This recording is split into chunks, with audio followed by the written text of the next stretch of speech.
Howdy guys, welcome back to the channel. My name is Natalie, and if you are new here, I am a competitive powerlifter, national and world champion. I'm coached by Steve Denovi from PR's Performance, and I will be competing at Sheffield in 2024, the biggest powerlifting meet in history, which is in like 2 weeks. So without further ado, let's get into today's video. I asked you guys to send me some questions over on Instagram about training, coaching, life, things like that. So thank you guys for submitting questions. Let's go ahead and get into it. I think that was a pretty efficient intro for me.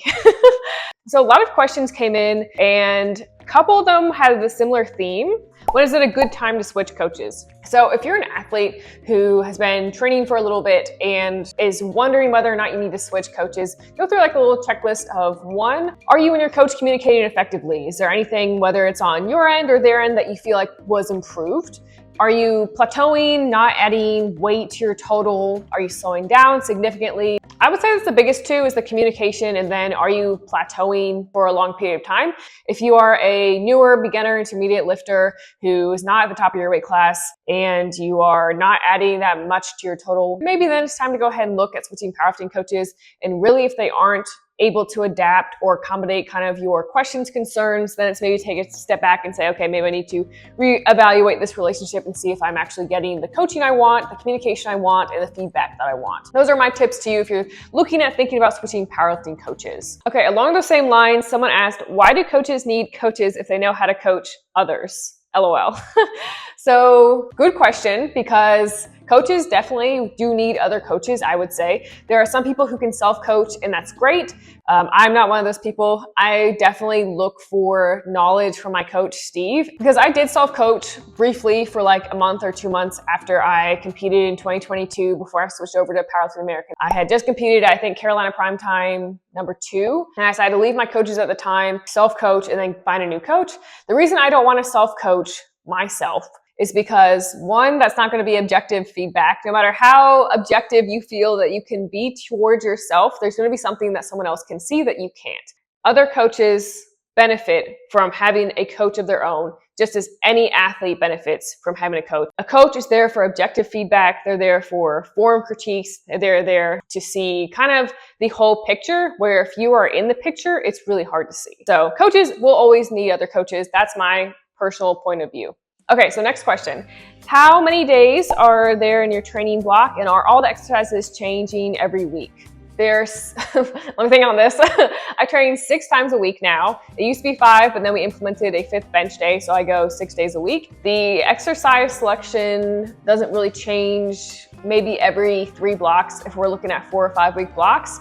So for example, I do, what the heck do I do? Kettlebell, pendlay rows, and I've done those probably for like 3 or 4 blocks now, I can't remember. But the exercise selection doesn't really change until I've done it for quite a bit and I get a lot of work out of those specific exercises. Another example would be that I have done Larson bench press since I think I started working with Steve. Like, I'm pretty sure that that is just something that is a staple in my program. So some things like a low bar pause squat, a cluster sumo deadlift, or a Larson bench press, those are things that I probably will have year round for a very long time. So exercise selection for powerlifting can be a bit more boring, depending on obviously a couple different factors, but no, my exercises do not change every week.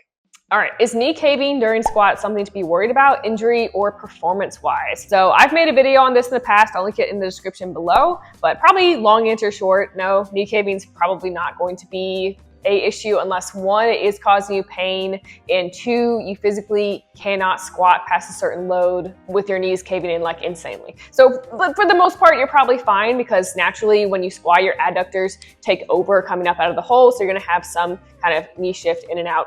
For most athletes, you can probably see that. How much do you prioritize lifting over other life activities, holiday work, etc.? So that's a good question. Lifting is a priority in my life. So do coach powerlifting. So powerlifting is a very big, important part of my life. Obviously, I do other things outside of that, but lifting for myself as an athlete, I try to have a very routine schedule. So I prioritize it. If I'm traveling, I'll try to still lift.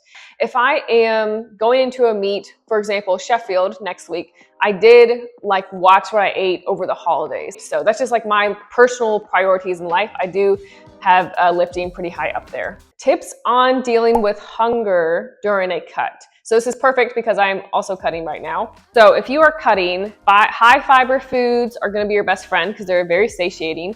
Prioritizing protein early on in the day and then also kind of at night helps too. So hopefully you don't feel super hungry in the morning or super hungry at night. And then also finding like low calorie, low fat options so you can kind of eat the same or similar volume of food without having to cut out a ton of stuff. Finding like 0 sugar pudding instead of regular pudding, like just doing small substitutions while keeping volume the same helps. And eating more fruits and veggies obviously is going to be helpful as well because there's so much volume you can eat with those. Now, during a cut, I do some like weird things. I don't think I've really talked about it. I will drink definitely more liquids just in general because I'll drink like a LaCroix in the afternoon because I like carbonated water and I find that it kind of dims my hunger a little bit. I will also drink a little bit extra coffee. It's not always caffeinated. I do a lot of decaf coffee, like 2 or 3 cups a day probably for my coffee intake. And that helps just drinking a little bit more.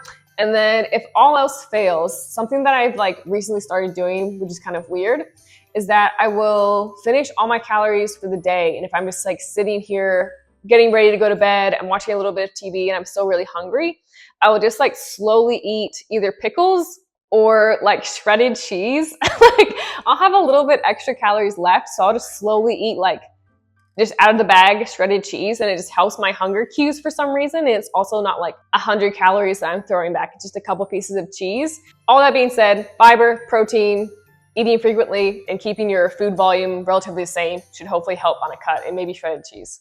Recommended foods for a gut cut. So I'm not gonna go ahead and like repeat this too much because Steve already has uploaded a video on his channel. I'll link it again in the description box below. But gut cut foods are anything that really can obviously go through your gut quickly. So almonds are a great carb and fat source. Protein shakes, something liquid for your protein intake. And then quick carbs like chocolates, cereal sometimes, or cookies are also good options. But if you want to know more about the gut cutting, watch Steve's video. How do you deal with bad sessions leading into a big meet? So bad sessions will happen. They're inevitable. Whether you are leading up to a local meet or a national meet or world championship, bad sessions will happen. Last year leading into Worlds, I missed my last heavy squat. I don't know when that was, like a week and a half or 2 weeks out. And then I hit like 7.5 kilos above that on the stage at Worlds. So bad sessions happen, but you have to mentally prepare yourself to not let them interfere with pretty much your strong mentality and your confidence. So it's obviously not going to be something natural where you're like, oh man, failed to lift. No worries, this is great. Like that's not going to be something like you naturally kind of feel. So you just have to fall back on the data because there's literally one bad session. Why would you let one bad session, looking back over the hundreds of workouts you've completed, deter you or deter your confidence going into a meet? Bad sessions will happen. Peak fatigue will happen leading into a meet. Inevitable. Some days won't be your best. But the best thing to think about is just that you have so many other data points to rely on. How many squats have you completed this prep? Probably hundreds of them. You know, like you've done so many great training sessions. Don't let one interfere with that. Like once you can kind of get past that mentality, then I hope that you feel really confident no matter what going into meet day. Who's going to be your coaching talent of the year? There's actually a lot of exciting things happening in 2024.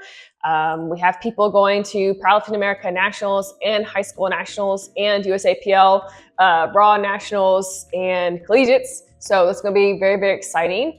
There's also 2 athletes I have in Kuwait who are doing amazing things, the women's side on the 57s and the men's side on the 53s/59s. So I will be posting athlete highlights continuously this year. If you want to follow along, follow the Objective Strength Instagram. I'll link it down in the description box. How do fatigue singles work in general? So I do not have the copyright rights to fatigue singles. I think that's either Waskar or Steve. I can't remember who came up with it first, but fatigue singles are basically what they sound like, that singles are after a working set or sets. So for example, I have a fatigue single on my squats on my main day. So I'll do a top set of 4 and then a single afterwards and then move on to my back off work. And there's a couple different reasons why people may use a fatigue single in their programming. So one, it might just be a mental thing where they need to prioritize the rep work first, or else they get too mentally taxed with ramping up for a big single. And then as soon as they do their single, their energy levels just fall and plummet, and then their rep work suffers. And then consequently, they'll have to lower the load. that means they can't really perform to their best capabilities of it. So it could be a mental thing, or it could be a warm-up thing where people need to do a couple more warm-up reps before going to a single. Or if the coach just wants to prioritize rep work in the block, they'll probably have the single afterwards. It could be a technique single to where it's not going to really ramp up. There's a lot of different ways to do it. Again, I'll just link a video describing it down below in the description box. All right, last programming question. What are the main differences between programming men versus women? Challenges. So there are a couple considerations to take into programming when you're looking at a woman versus a man. Women can typically handle more volume and recover a little bit better session to session. So you may increase frequency of a certain lift or two. I wouldn't necessarily say that there's a challenge, like a gender challenge when programming. I would just say that it's an individual approach to programming, but a general consideration is that, like, for example, women can handle more volume. So that's my 2 cents on that. Okay, did you test again to take creatine? If you guys don't remember, last year going into Worlds, I made a video about cutting where I took creatine.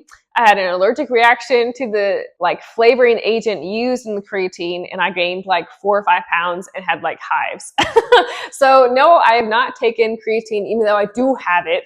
I have plain creatine from the vitamin shop that has been unopened for years now, but I have not taken creatine again because 1, I would have needed to start taking it 5 months ago, and then 2, I just need to get consistent with it before I get into it again, because I know that I'm gonna have a little bit more weight fluctuation before I start it. So no, I have not gone into creatine again. All right, last question of the day. What keeps you motivated in your sessions when self-doubt creeps in? So as any athlete has probably ever experienced, self-doubt does happen where you're like, oh my God, I feel so weak. I feel like I can't do this. I'm not ready for this, XYZ, whatever it is. It happens to all of us. It happens to me, it probably happens to you. So self-doubt can be part of it. What has helped me the most is probably just reflection, because there is a reason why I am competing at these meets, and there is a reason why I love powerlifting so much, and there's a reason why that I have XYZ factors around me and the way that my life is built. So I reflect on those, and that really helps me if I'm doubtful of my capabilities in my training session, or I just feel kind of bad at myself and start beating myself up about it. Sometimes talking to it about a coach or a friend also helps, because they're an outside force saying, hey, why are you worried about this? That has, no inherent meaning, no capability of happening. So my recommendation is just it's just a little bit of self-reflection usually helps with the self-doubt, and then positive self-talk as well will help. So that was great. You guys asked a lot of great questions. Thank you. Thank you for sending them in. There was a couple I didn't get to because I felt like they needed to be a whole video on themselves. For example, how to prioritize cutting and bulking for a powerlifting athlete. That could be its own 10 to 20 minute YouTube video. Or how do I usually program using RPE? Again, that could be another video on its own. So hopefully in the future, I plan to address those as well for their own separate videos. So thank you guys so much for submitting all the questions again. Do not forget to like and subscribe if you aren't already. And I'll see you guys next week for another video. Bye.